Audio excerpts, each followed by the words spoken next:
All right, as promised from last week, I'm going to be covering these Cali Raised fog pod. They're going to be LED pods that replace your standard halogen factory fog light. While we're chatting, I'm just going to cut this stuff off so I don't have it draining on the battery. They are LED, so yay for the fact that they use much less electricity. Before I even cut into describing how I like them, how they work, Cali Raised has an instructional video on how to install. I would definitely refer to that as far as a lot of the nuts and bolts of it. I would definitely digress from the method with which they want you to disassemble all this down here and work from the bottom up into it. You can pop the hood and do all of this down through the hood.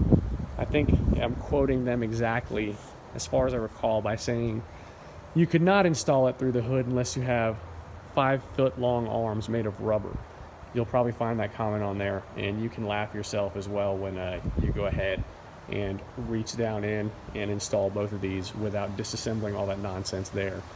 All in all, you're looking at about a 20-minute install.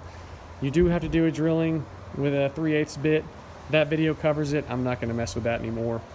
So as you can see at the very intro of the video, they give a nice cool white light. They illuminate very well. They give you a nice splash of light, very far lateral to the vehicle.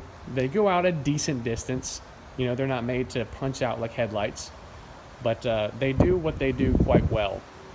What you can't see so well with the camera that you can see with the human eye is that they are very bright to oncoming traffic or anybody standing in front. So if you're driving around town with these, I wouldn't suggest driving around town with them if you have oncoming traffic. If you're in an area of low light, if you're out on the trail, it'll work fantastic for you. If you're driving like we have down around this area, a lot of roads that don't have street lights and have relatively low volumes of traffic, they're going to work fantastic.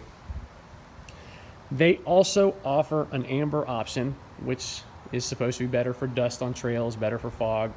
As far as how obtrusive that is to someone being able to see as far as oncoming vehicles, I do not know.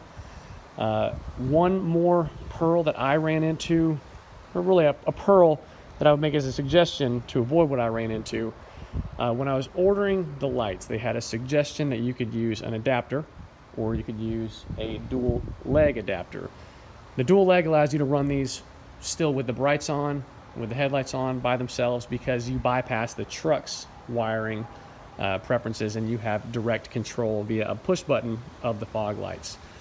Didn't like that because you leave your standard wiring just hanging, and you would basically wire both of these, which connects into a V, and then that runs to the battery, and from the battery it runs into the cab. You could put in an OEM push button and get it all wired up if that's your thing. I definitely prefer to still have control of the fog lights from the turn signal stock. I find it much more user-friendly, and if it's a feature already in the truck, why completely bypass it and leave it out? One more thing is that what looks to be just a cover, that is actually one homogeneous unit. That is the cover and the mounting bracket. So there it is right there. If you like them, go ahead and get them. There's some other offerings for similar items that vary in price. This seems to be the lowest costing but allegedly highest quality. So we're talking about probably mid-tier here. It does what it does. You've got a pretty standardized bracket that you could mount other pods in if you wanted to just not have that Cali Raised branding emblazoned on the front of it. Not a huge fan, but it really doesn't bother me that much. That said, quick upload on the lights. If you got any questions, just drop them in a comment. I'll try to pay attention to them. And coming up next, I'm going to cover about LED bulb replacements. A little bit of info on that. People are going to say don't put an LED bulb in a refractor housing. I'll explain why you can do that if you do the tiniest little bit of homework. And anyhow, thanks for watching.